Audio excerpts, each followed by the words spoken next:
show can bring the greatest sport from the greatest state into focus. Lone Star Gridiron. All right, welcome out to another Lone Star Gridiron videocast. I'm Chris Daly. I'm coming to you today from the Rig in Pearland, Texas, where very soon we'll be seeing Pearland taking on LaPorte.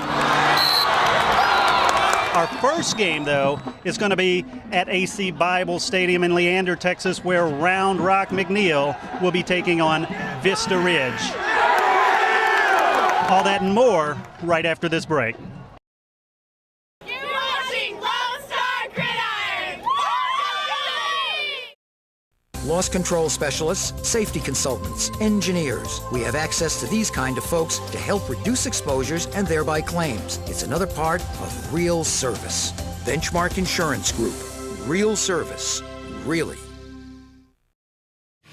Helmet graphics brought to you by Texas High School Helmet Project. Visit them at txhshelmetproject.com. Welcome back to Lone Star Gridiron Videocast. Our first featured game is a 16-5A game. Round Rock McNeil Mavericks versus Vista Ridge Rangers. The Rangers entered this game 0-2 in district and found themselves down 7-0 early. But Taylor Mahargu led the Vista Ridge offense down the field and capped this drive with a touchdown strike to Chris Bisson. After a stop by their defense, the Rangers drove down the field again, this time relying on the feet of junior Calvin Thompson. Thompson ran for 75 yards and 1 touchdown against the Mavericks.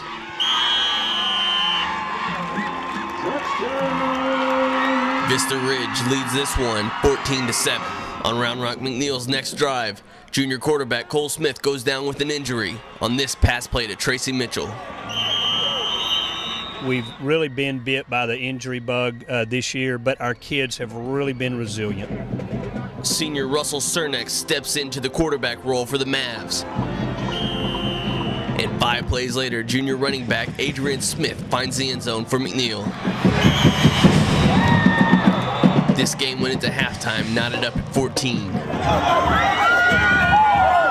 In the second half, Vista Ridge was looking to show the rest of 16-5A that they are the real deal. And senior quarterback Taylor Mahargu bust out with 60 of his 100 yards on the ground, putting the Rangers into striking distance. 2 plays later, Mahargu weaves through the Maverick D and takes it in from 8 yards out. On McNeil's next drive, Russell Cernak finds success through the air, which is impressive because Cernak is listed as a linebacker, but it's 100-yard back Adrian Smith who puts the points on the board for the Mavs. After the missed point after, the Mavs still trail by 1, and after a stop by the McNeil defense, the Mavs go back to workhorse running back Adrian Smith, who dives in for his 4th rushing touchdown of the night. It was because of my O-line, first of all. They did an awesome job. We had major injuries, and they took out a lot of our linemen, and they still pulled it through, and I thank them a lot. The McNeil D dominated the 4th quarter and didn't give up a point. Brandon Jones provided the highlights with the fumble recovery and this sack. McNeil improves to 2-1 in district with this 26-21 win. Some people think it was ugly. It's beautiful because it's a win. But the schedule doesn't get any easier for the battered Mavericks. We play Stony Point next week. They're obviously picked the way they are for a reason. They got great kids. They got big kids. We'll have to recover, get healthy, and then get after them. All right, thanks, Eric. That was a great win by Round Rock McNeil. We are at the halfway point in the show, and it is halftime here at the Rig in Pearland as the halftime activities here at Homecoming are about to kick off. We're going to take a quick commercial break, and we'll be right back. Gridiron Warriors take the field in an epic battle that is larger than life. is called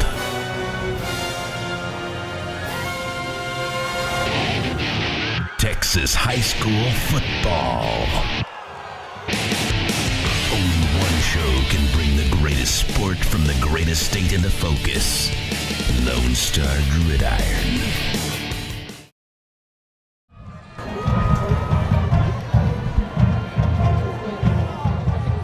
All right, that's the Pearland Prancers here at halftime at the Rig. I'm going to watch this and the rest of the game and send it over to Eric Weedy, who's going to catch you up to speed on the whole game. We'll meet you at the end.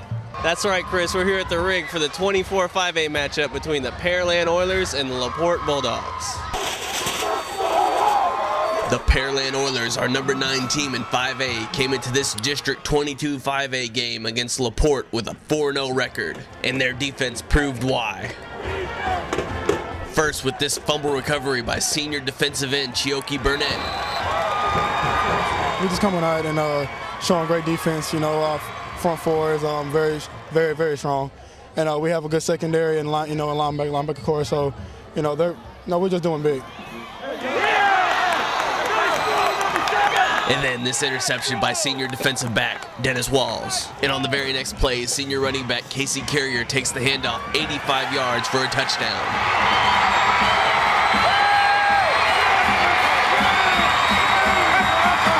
LaPorte's next 2 offensive drives both ended fumbles that result in 2 Blake Allen field goals to give the Oilers a 13-0 lead early in the second quarter.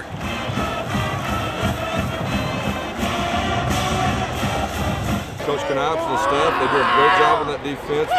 They play with a purpose, and you can't overlook that defense. I'm very proud of what they did tonight. After the Pearland D forces a LaPorte punt, the Oilers offense drives again.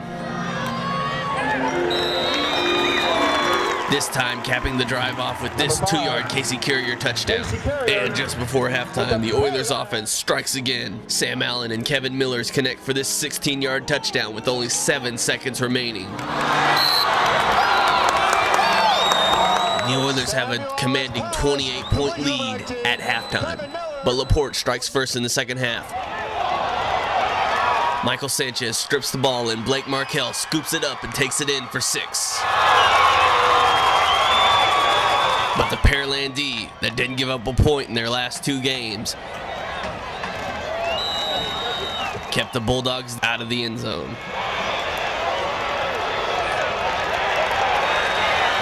Pearland adds 2 second-half touchdowns and wins this one in dominating fashion.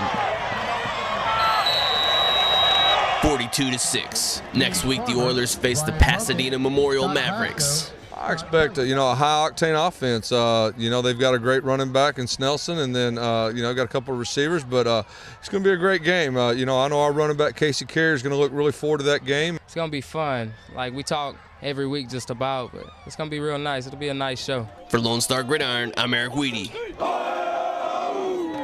All right, thanks again, Eric. Well, looks like the playoff picture is becoming a little clearer. Pearland and Round Rock McNeil definitely look like they're going to be around for the postseason. Now, Vista Ridge and LaPorte, maybe not so much. But, hey, don't forget, go by the website, LoneStarGridiron.com. We have forums there. We have tons of information. Let us know your opinion. Let's see who you think. Maybe you're from LaPorte. Maybe you're from Vista Ridge. Let us know what you think.